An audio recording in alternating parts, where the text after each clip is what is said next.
Hello guys, John here with an ollcp video. Um, I'm going to be showing you easy ollcps, which don't exactly mean like, oh, this case is so easy to recognize. Although in this video, they're going to be both easy to recognize and easy to remember, because all that they are variants on the algorithms you already know, all the ones I show here. This video is going to be applicable to both CFOP and Roux solvers, because if you're using Roux, you probably already know a whole bunch of ollcps because you're using them to influence the last 6 edges. And if you're using CFOP, ollcps are always nice to know. So I'm going to assume, even though I'm not going to be showing any crazy cases, I'm not going to be showing any anti-soon cases, which are kind of annoying to recognize at top speed. You should know at least some CLL recognition. I'm going to be going over a little bit of recognition, but you should just kind of know some CLL recognition coming into this. If you don't, and you're using Roux, learn full CML before you watch this video, because if you don't, it's not going to make any sense. If you're using CFOP, learn some COLLs and then come back here, or just learn 2x2 CLL. Either one works. So now that I said how important CLL is, let's show you the cases where you don't need to recognize CLL because they're already oriented. So this case is so both of these are adjacent swap videos, or adjacent swap algorithms. So you have a bar on the left for this one and 2 flipped edges. One of them is inside the bar, one of them is in the front. And if you use CFOP, and also if you use Roux, you already know this algorithm very well. It's a JB perm, but with some wide moves added. So it's a fat JB perm is what I call it, which is all you do is you put a wide move at the front and a wide move at the back of the algorithm. So it's like this.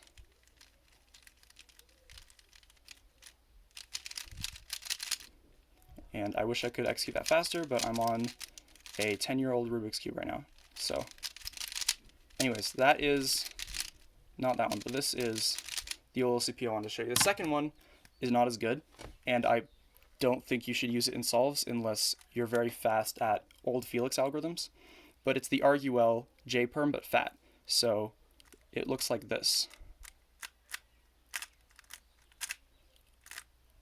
I know that's terrible execution, but shut up.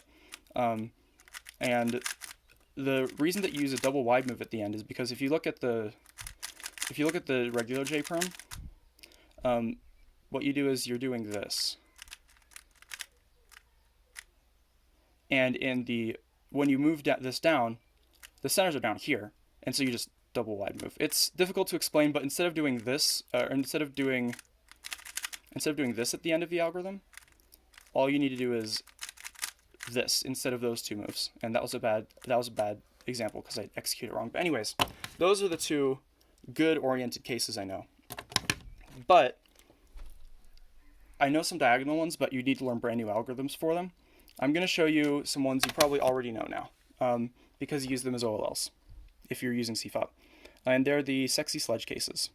So it's T and you have a bar on the left, and 2 edges are flipped right here. It's sexy sledge to solve them. And you probably already know that because I'm definitely sure it's an OLL. But if you have this bar on the left and the T algorithm already, you use the OCLL, which is just a wide, sexy, wide sledge.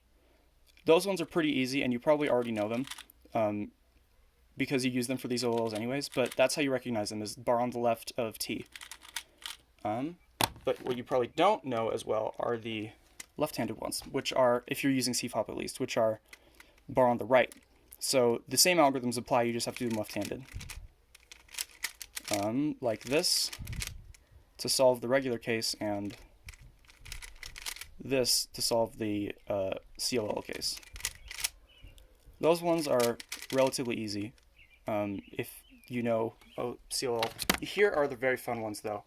These are inverses of each other, and they're the pure, so they're when the corner is already permuted, they're the 2 COLLs they're the 2 cases where you have T, and this is a no swap, which in this case is bar bar, and you have a 4 flip on the top, which in this case would be so if you're doing Roux, you would do you would do anti-soon R2 anti-soon, but the If you have a 4-flip, what you do is you do fat anti-soon, cancel into a second fat anti-soon, and it's an ollcp. So let me show you that again. So we got this 4-flip, and then we do like that. And now the inverse also works. So this is no swap, which is bar opposite. And then for that one, we just do wide back soon, cancel into wide soon. So it looks like this at full speed. So 4-flip, pure swap, which I don't really have recognition, but it's same opposite. And then you just do 2 wide soons. It is a little bit crusty to solve, but it is an ollcp and it's nice to know. So there we go. So we got this and the inverse. And that's all the ones I'm going to show you today. There are a few other cool ones I could show you, like this one. But that one is, as you can probably tell, an algorithm you don't know if you're just going off of CFOP. And you may know if you're using Roux. But those are the ones I really wanted to show today, were the 2 sexy sledge cases, the 2 oriented cases, and the 2 4-flip T and U cases. And thank you for watching. If people actually like this video, I might make another one. But thank you for watching.